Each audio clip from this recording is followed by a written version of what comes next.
Welcome to Keep Trucking Personal, where we invite you to explore the heart and soul of our company, Kivi Bros Trucking. Through engaging storytelling, insightful market updates, and vibrant energy, our podcast reflects our culture, values, and achievements. Whether you're a team member or industry enthusiast, join us to build connections, foster growth, and inspire excellence. Discover why we're more than just a company. We're a community, a catalyst for positive change, and a home for those aspiring to be part of something extraordinary. The pre-trip is complete and engines ready. We're set to hit the road on the Keep Trucking Personal podcast. Let's go.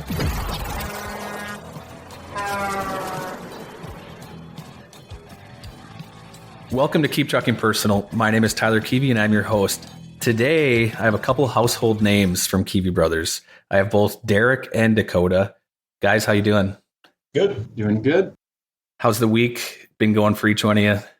I can start off. I know it's been a little challenge. Been a lot of travel in the past. Last week was out on a business trip there and visited the Kentucky terminal, and then have done some other travel in this whole month. So it's been, to be honest, I don't know what time zone I'm in. It seems like, and been tough, but I'm starting to shake off those cobwebs here and glad to be back. Jet lag's a real thing. It doesn't just get the coin, right? Like you travel one day in an airplane and it feels like 3 days it takes to recover. And I don't know if it's just from the forced air, being in a compressed cabin or something does it, because it's not heavy work, right? It's just, it's interesting that germs and stuff you come in touch with, you never know what truly is affecting you. So it's glad to be back in my home base and back to my computer and get my little normalcy.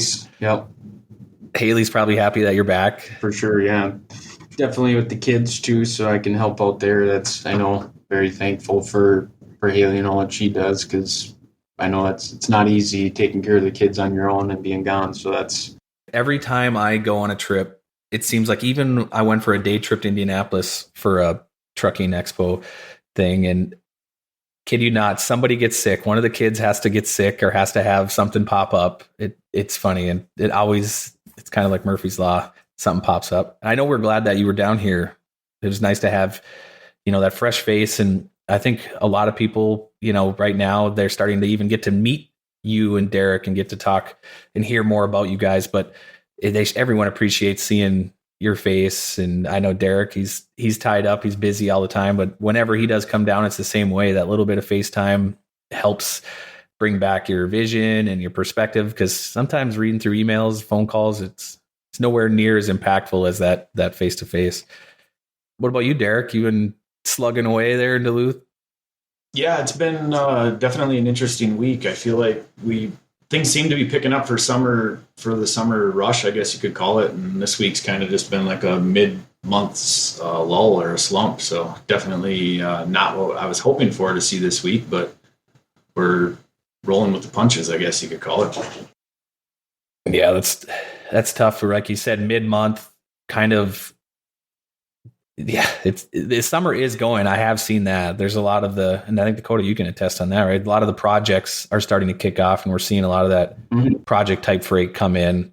Yeah, construction season seems to be in full swing. It doesn't seem to be as strong as past years, in my opinion, but it's definitely up and going. I know all the typical motorists definitely know it's there when they run into construction, which it's hard because, riding in the car with Haley and stuff, she'll get very frustrated with construction, which times I do too, but you try to also understand that that's what we live on. So you kind of got to, at that point, embrace the suck and respect it, that construction here, it's a good thing, That's your bread and butter in a sense. That's how I feel it. I think a lot of typical motorists that are not in a semi get frustrated by semis so often. And for me, it's always been a different perspective. And I'm sure same for both of you. You guys have always been around a truck, so we have that appreciation. But it sure is funny when you get around people that are kind of out of the transportation industry and they're like, get trucks in my way, trucks slowing up construction. And for us, it's kind of like those are the two things that go hand in hand: trucks and construction and building materials and moving freight. Mm-hmm. Yeah, especially like you said, other motorists following trucks and whatnot. I try to think about, okay, what is this driver thinking? What is his motive to be in the left lane right now? Is he expecting a car coming in from the on-ramp, so he wants to get over? Things like that, where instead of being the guy to just quick jump over and try to go around the guy, because he might be over there for a purpose, maybe being he's sitting up higher, he can see someone down the road that's got their flashers on the side, so he's trying to be safe and courteous and getting over. And instead of being a guy that's in a hurry, you get up to try to go around him, you might cause more of a problem even for that driver himself. So it's trying to always think, what are they doing? There's usually a reason always to why they're in that left lane or they're over here, trying to understand and respect that, because usually these cars are going way faster than you can. And it's something as a driver, you understand, like you've got to try control that, even though you don't have control over it. So being alert in your surroundings is very important. I kind of have an interesting statistic that I wanted to share with you guys and get your feedback. So this is from 2019, so it's got a little bit of age on it, but I believe it's relevant still. Speeding is a common aggressive behavior that's involved in 17% of all commercial motor vehicle accidents. What does that say to you guys? I mean, I know from our perspective, especially when you said motive earlier, and I know that wasn't for the system, but now that we are on a platform that helps our drivers be safer, it's kind of scary to hear like how these work zones, construction zones, speeding, not putting in the due diligence to be proactive and following distance. What do you guys think about that? Is that alarming to hear that there's that 17% of all of them are related to speeding? Yeah, it's pretty scary. And I mean, the one thing that when you take yourself out of it all completely and just take a step back, and look at the facts, well, you don't really gain much by speeding. Then it is the truth. Even no matter how good you are, if you're speeding, it's going to make you more of a risk. It's going to make you more likely to become one of those statistics. So if you can eliminate the speeding, and one thing I've learned from, obviously, especially when you're in high school, you first get your license and everything. And well, when you're always testing the limits with the speed, it's also stressful. It adds a lot of stress where is there law enforcement parked up here? And that's what is always in the back of your mind, at least with mine. So then dialing that back and staying within it, and letting the people go around you, it actually brought me a lot less. Instead of stressing out on the way into the office, whatever, backing up on speed, it actually made it enjoyable to drive in, because you're not always you don't have to be as crazy on top of it on the things you check. You can focus on just the main points and get through it, so I found it a lot less stressful, and to try not become one of those statistics it's a statistic for a reason. For sure. Well, you, Derek? Yeah, it's definitely it's a problem, and it seems like it's only getting worse because everybody's always in a hurry and got to get here and late before they started, so I think the speeding it's always been an issue, and especially in construction zones, and the speeds that they put in the construction zones, most of the time people would be like, this is ridiculous, or, the speed limit they choose is for the safety of the workers, and maybe there's a sharp corner, or, it's a tighter area. So abiding by those rules, I think, is something that so many people turn their head on and don't pay attention to, or they're spending more time trying to figure out where's the cop hiding to try and then slow down if they need to, where they're not really just focusing on driving, where if they were following the speed, or such as Sean Porter always says, and I've even tried myself, is slow down, do 5 miles an hour under the speed limit, let all them people go fight each other, and you just focus on the road and do your thing. And the more I've kind of messed around with that, it's really true, and it takes a lot of stress off of you. So there's definitely a fine line as to how far you slow down, because next thing you know, you can't get anything done. But I think staying a few notches below that speed limit in most cases actually really does save you a lot of stress and anxiety of trying to focus on the road, because it as well. You're in a big truck and you're already you got Jersey barriers on each side of you. It's narrow as heck. And now you're making a a curve over into the other lanes or what have you. I mean, there's so many things going on. There's so many complications and whatnot just to keep yourself from hitting anything, let alone now watch your speed and everything else. So, yeah. Well, and I think, that was part of our reasoning for going forward with such a coaching minded tool, right? Motive is there to help coach, and it's a tool that helps us as a company speak to the drivers, and the drivers speak with us back and forth, very easy, and it allows us to continually coach. And I think that's the hard change. This change for me is exciting, but this can be it can take a little time to adapt as a driver, but there's so much opportunity when you start to focus on being safe and having those tools and the way to see yourself, and are you being safe, and are you actually able to change your score? Because I personally love having a challenge, and if you don't have that objective in front of you, sometimes it can just get lost, right? It can be like, hey, it's their flyer of the month, they're putting up safe driving this month, and I think really living it, which is where we are, it's such a different feeling. And now all these statistics and all of the, whether it's something happens with road rage, and it's not our driver even, but some other driver is upset because we're in a left lane in a construction zone that is where we are supposed to be, but yet we take the heat on it. But we're there to support you. And I don't know, these statistics just keep getting me more and more excited to say that we are going to be a premier company with safety. And I don't know. I feel like we could go on and on about safety because it's becoming that deep. And, and I think there's a lot of factors that we understand on this side too, right? The wheels have to be moving. Like if you're not turning wheels, you're not earning money, right? And if you're not earning money, there's no reason for either one of us to be in this game. So you have to have that fine line between being a safe driver, understanding you can go 3 miles under the speed limit, but yet you have to be diligent and disciplined on your timing and your ETAs. I mean, it seems like there's so much that goes into it. And I don't know, I just wanted to talk about speeding because that statistic popped up, and speeding is the hardest thing that we try to combat every day. Which, and one thing that I'd like to add there in the speeding too, and I think this is something almost everybody can truly relate to but a lot of speeding becomes a byproduct of unpreparedness, not being prepared or planned. When you wake up later than you wanted and all of a sudden you realize now you're pressed for time, that's where most people try to make up for time. And that's, kind of the saying, if you're not more of like a military thing, but I'm starting to even kind of doubt myself, but if you're not 15 minutes early, you're late, and a lot of that's, it reduces your stress. You're there, you're on time, you're ready, having a plan, being prepared for the day, making sure, when you got to get up, when you got to roll, and having a plan is huge in being able to avoid speeding. Because, I don't have to speed. I've got everything planned out. I'm going to call the guy. Maybe I'm an hour later than I wanted to or originally was stated, but I'm prepared. So I realize that I'm going to make the phone call. I'm going to communicate. I'm an hour behind, and those are the big things. Trying to prepare as much as you can, I think, really eliminates a lot of the possibilities of the need to speed. And truthfully, there is never a need to speed. Well, not when you're an 80,000 pound load or greater, right? That's sometimes we get so comfortable, and I think we're all guilty, right? We're not here saying anyone's perfect, but it's just, I just love the fact that we're going down this constant coaching process because we always need it.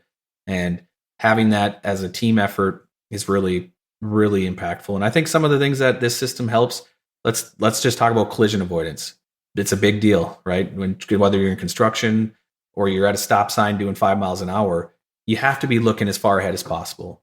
You have to be trying to get that 6+ second following distance.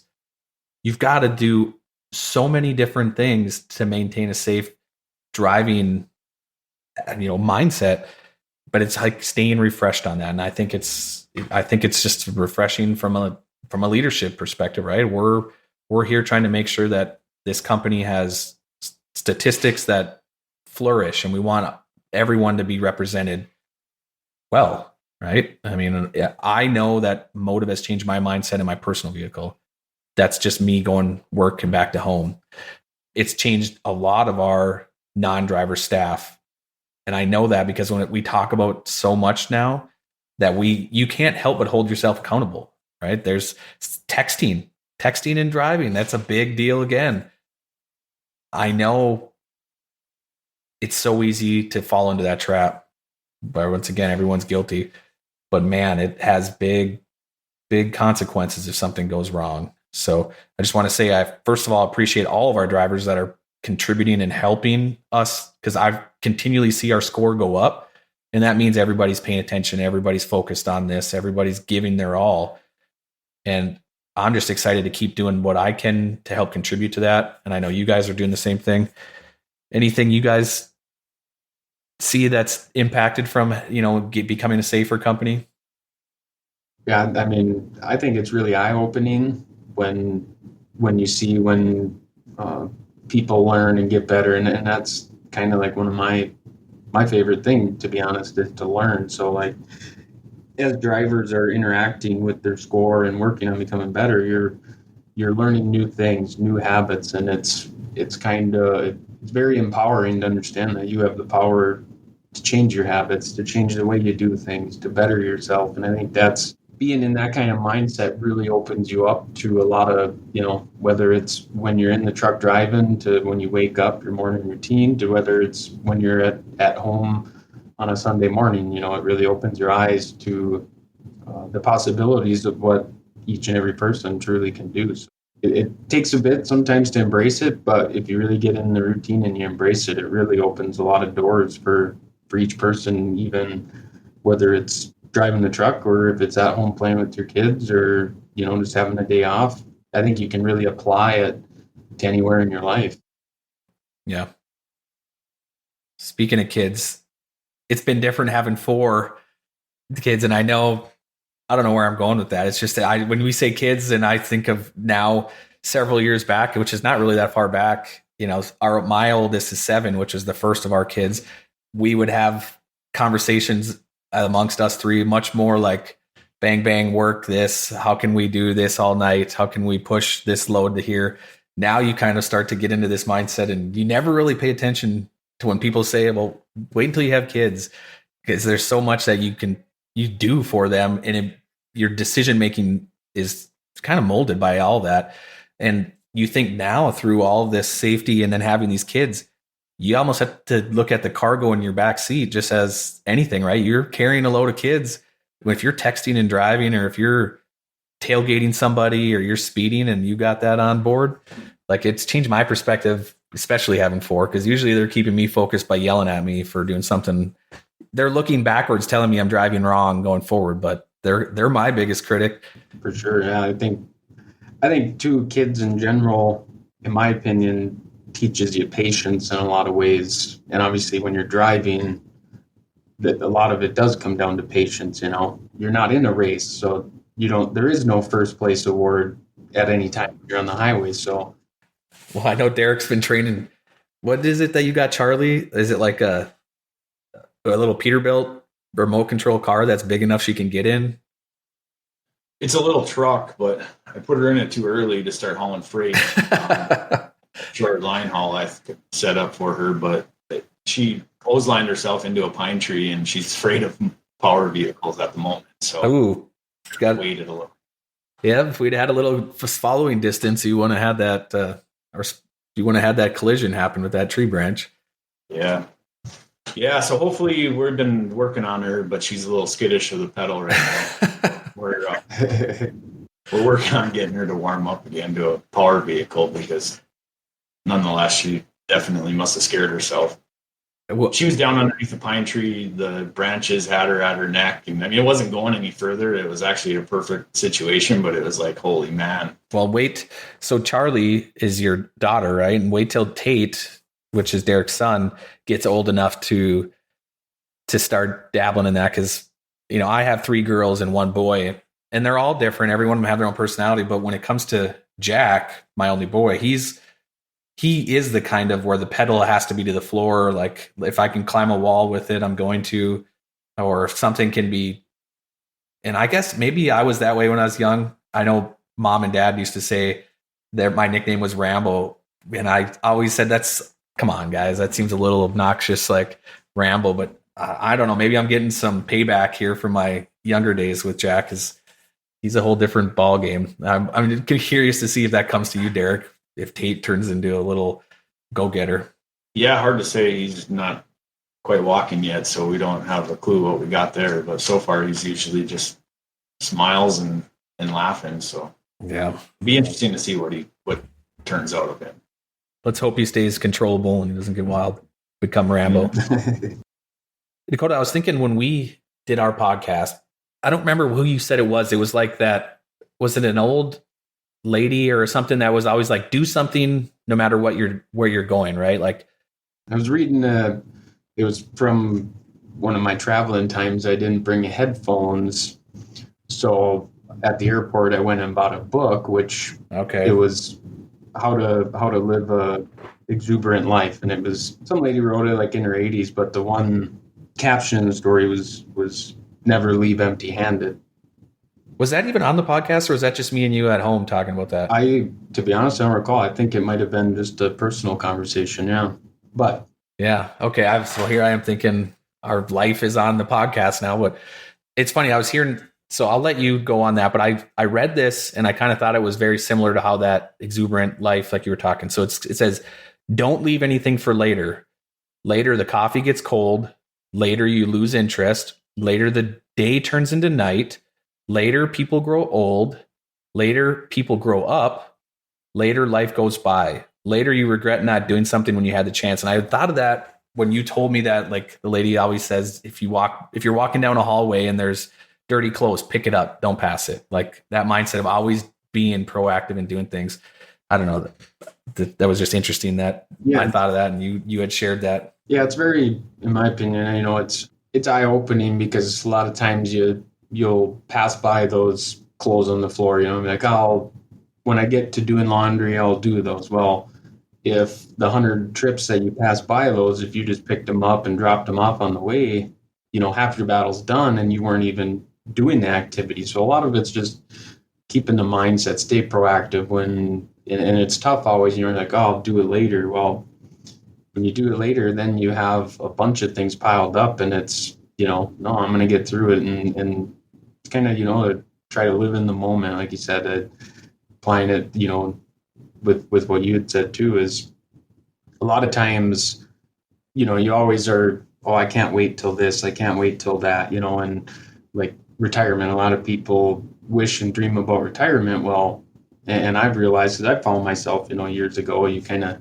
think of laying on a beach, whatever. Well, when you get there, if you live your whole life, I can't wait to retire, you get to retirement and now you're going to retire. And then it's not this Mesopotamia you thought it was because you built it up in your own head and put the work and the quality and the effort in all along this way. You think it's just some ticket you punch when you get there, but it's truly, it all comes down to the effort and the journey you put in to get there. And that's where I think when I personally get there, I'm not going to want to retire because I enjoy what I'm doing, and it kind of makes you got to enjoy what you're doing, and the same, if you love what you do, you'll never work a day in your life. Well, it truly isn't a joke or, just a saying. I think if you truly live by it, it is.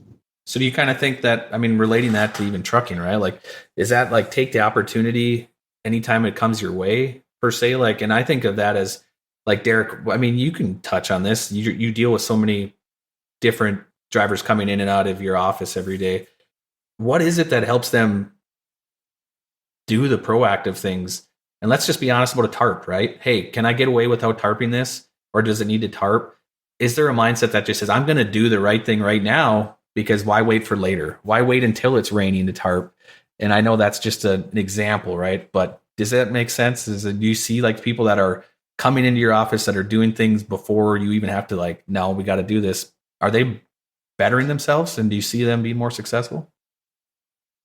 A lot of people do, and it seems like more are starting to try to, like you say, look out into the future, or, tarping is a prime example because nobody wants to tarp. Everybody hates tarps and, everybody wants a no tarp load. So there's many times where, depending on where we're going and what it is, where they'll be like, well, do I tarp it? And it's like, I don't know what the weather forecast is doing. Do you want to do it here in an enclosed environment? We got, people that could help you potentially sometimes.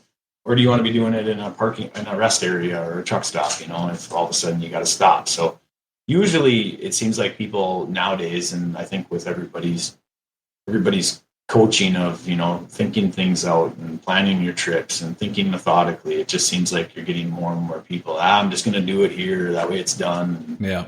Yeah. I can say sorry. I can agree. I feel like 7 years ago, if we just put that timestamp on it, right before we had kids, it seemed a lot more of, I'm willing to take that risk and I'll do it if it has to be done. Where now it's always working in our favor to just do the right thing and what needs to be done now, and do it with help, do it with support. And I think that's what I love about, especially when things happen in our Duluth yard.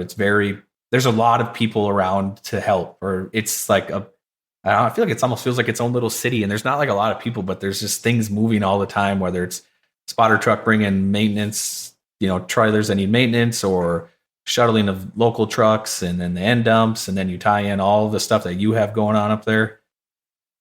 It's definitely interesting to just think how far we've come, and where everybody sits at now, even is a different spot than you were a year ago, where it sits a different spot than where you were 3 years ago. It's kind of like, or 4 years ago, 5 years ago, whatever. It seems like we just keep moving around and evolving into different roles and different challenges or opportunities, however you want to look at that. Yeah, it never changes, or it never stays the same. Everything's always changing, and that's kind of that's the saying in trucking, right? The only thing consistent is change. Like you got weather coming, or you got some sort of delivery time changing, or it's a hot load or it wasn't a hot load. I think you deal with that a lot, don't you, Derek? Where even on a customer side, that's something that takes a lot of mindset to get prepared for. Is you'll get a load, a tender will be sent to you, and it might be just a standard shipment, and before long it's hot. It goes from like standard shipment transit to it needs to be here ASAP. It's an interesting, do you see that more now, where people are spending money maybe in the last minute, and once they spend that money, they want their product right away? Yeah, that's what I think America has really grown to now. Is it's they're just, don't buy it unless you need it, and when you needed it yesterday. So now it's, I bought it. Why isn't it here? Well, a lot of people don't understand what goes into moving a shipment. It's whether whoever they bought it from has to accept the order, process their side of it, get it processed to ship, then notify a carrier to get it on their schedule, come in. Most carriers require 24-hour notice or more, where a lot of our customers up here, and we've always just accommodated, they call us the same day, the day of, hey, pick this up this afternoon, and oh, by the way, can we deliver it tomorrow? It's something that we've grown accustomed to and done the best we can to help them. I mean, not always can you be the saving grace, but we do the best we can to accommodate it. But there's so much that goes into moving one piece that I think most people in general just don't know. They're used to Amazon. You click here and it arrives on my doorstep tomorrow. Well, yeah, that kind of even went away after COVID. I mean, the next day arrival stuff is, a lot of times it'll be the following day. Yeah. You can kind of compare it to on demand, people are used to being able to go on TV and click whatever they want now, and they want that with everything they order and purchase, and I think we do a great job at providing that service every time we possibly can, and doing everything we can. And I think that's a lot of what sets us apart from a lot of other carriers, it takes a Well, and you're in the bidding side, and so you see a lot of that pressure. You and Derek both do a lot of that, like facing customers, and built a relationship to where it's quoting is almost instantaneous. There's no delay on that. Are you seeing that speed up though? The reason I'm bringing this up is I think it helps for drivers to understand that there's always opportunity to try ER to load for somebody that they want, a lane they desire, right? But sometimes you don't have a choice because it has to leave today. It can't leave tomorrow. And so that's where I'm going with, as freight is, summer season is getting here, but it doesn't mean that there's more abundance. It just might mean that things have to move quicker, in the fact that, hey, this got called in, it's got to go now. This got called in, it's got to go now. Is that still, so you foresee that going throughout the summer? Yeah, I would say so. I mean, like you said, it's always like, oh, this guy got a guy coming in 2 days from now and wants to go to Florida, but I just got this load today, but it has to be shipped tomorrow. And that's, it's like, well, I've got to keep this load on time. We got to pull through for the customer. It's been perfect, but it's, and might try to always keep the customer first, like the expectations, that's what we got to meet. And it's tough to meet those expectations because nowadays they're very high expectations and almost at times unrealistic expectations, but you got to push to do everything you can to meet the demands. Yeah. Well, we get a lot of feedback from customers. Well, really, sometimes not even customers, just bystanders or outside drivers of the courtesy that our drivers have and the professionalism they display. And I think that really represents the personal side that we try to put into every employee that comes here. Is whether you start in our orientation, you're really going to get to know how we like to do things. And that's not just because we're trying to be high standards, but it's because that's the right way to do it. We've really focused on this is the right way to do it. Don't cut corners because it comes back and will bite you. It seems like it doesn't matter how much you try to trim here or there. It comes full circle and you find yourself going, well, had I put that extra chain, had I put that tarp on, had I cross strapped the front, like all of that comes back. So the personal side, and it's exciting when you get that feedback from customers who are like, that's really what our sales approach is, right? Do the right thing and do it well. And when it shows up, you get customers coming to you saying, hey, we're looking for some more capacity. Can you help us out? I think it brings me back to kind of a story with back in the day when, this is when I was still in school and would ride with Derek hauling coal, especially in the winter. The one thing about coal is it's got a lot of moisture in it. So the likeliness of it freezing in the box is huge. So I remember riding with Derek but it takes time to get out. You can use the chloride machine at the coal dock, which is quicker. It's a little bit easier to spray. You don't smell like diesel fuel, all that. But it's more likely to also freeze, So you're playing a temperature game, trying to read in between the lines.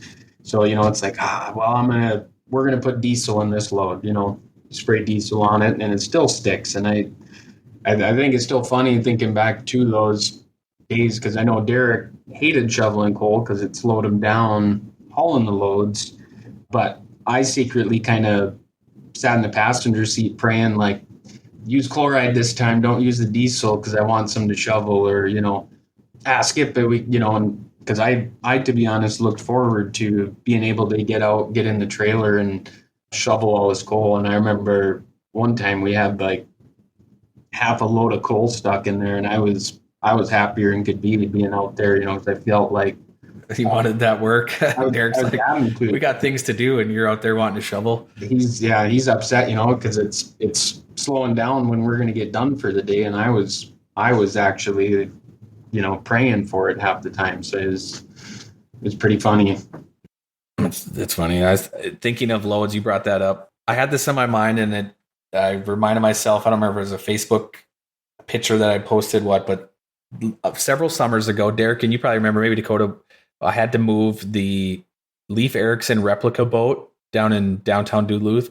So that was probably one of my cooler loads. And the reason that it was cool is it was that replica boat loaded on a very tight little bridge. I had to back up on this bridge, and there was inches on each side. So I already felt accomplished because there's newspaper people there, and the police had the street blocked, and there's people all over. So I was like, okay, we got this on the bridge without any issues.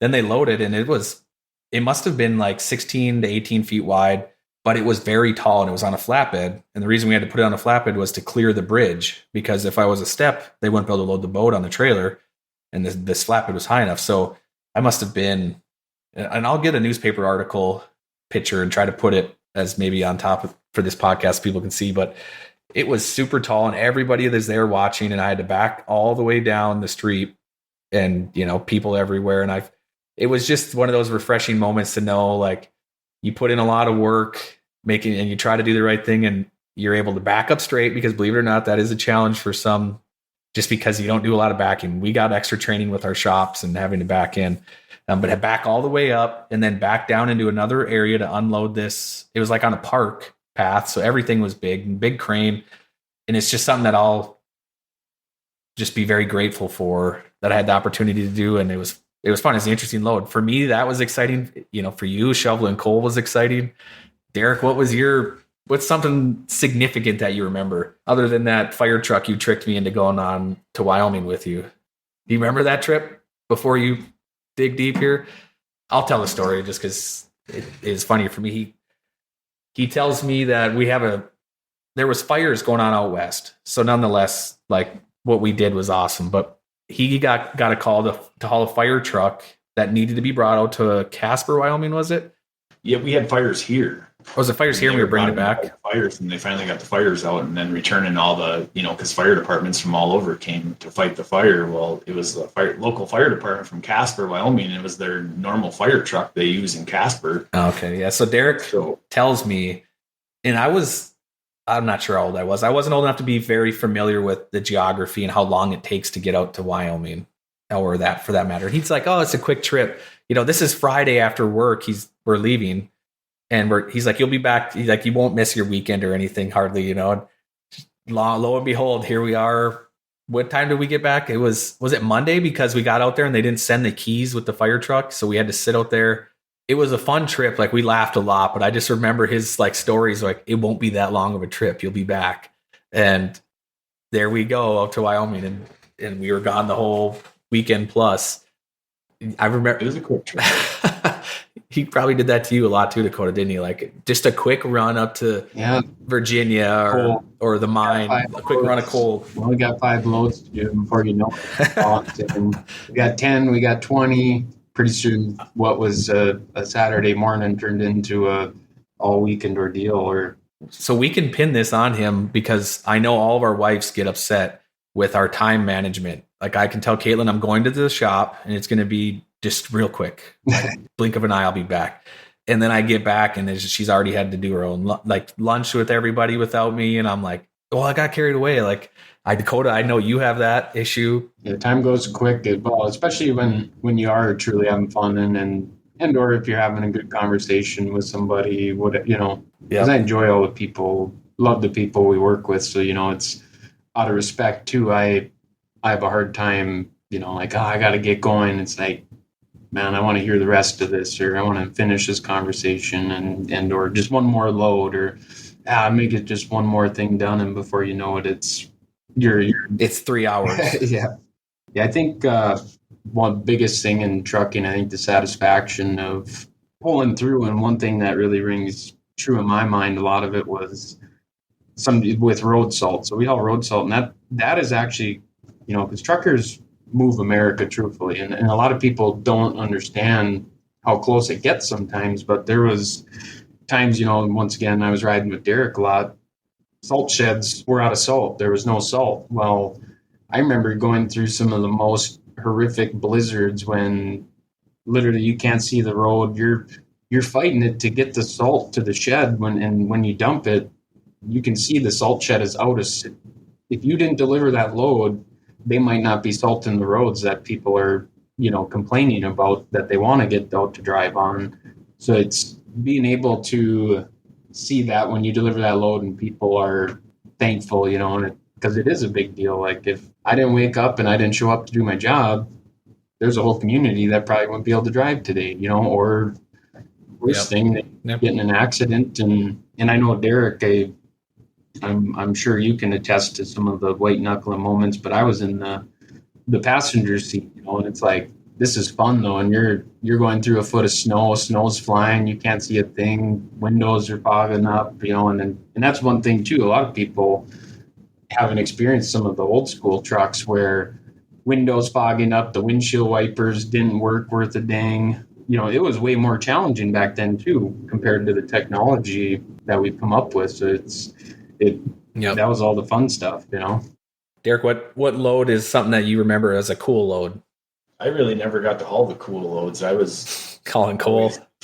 Coal, or this load needs to deliver tomorrow. You need to make sure you and somebody else jump in it and deliver the thing. Yeah. I had one load that I don't even know how it come about. Tyler all of a sudden dumped it on me and this load has to deliver tomorrow in Oklahoma City. Oh, I remember that. Yeah. You and Michael.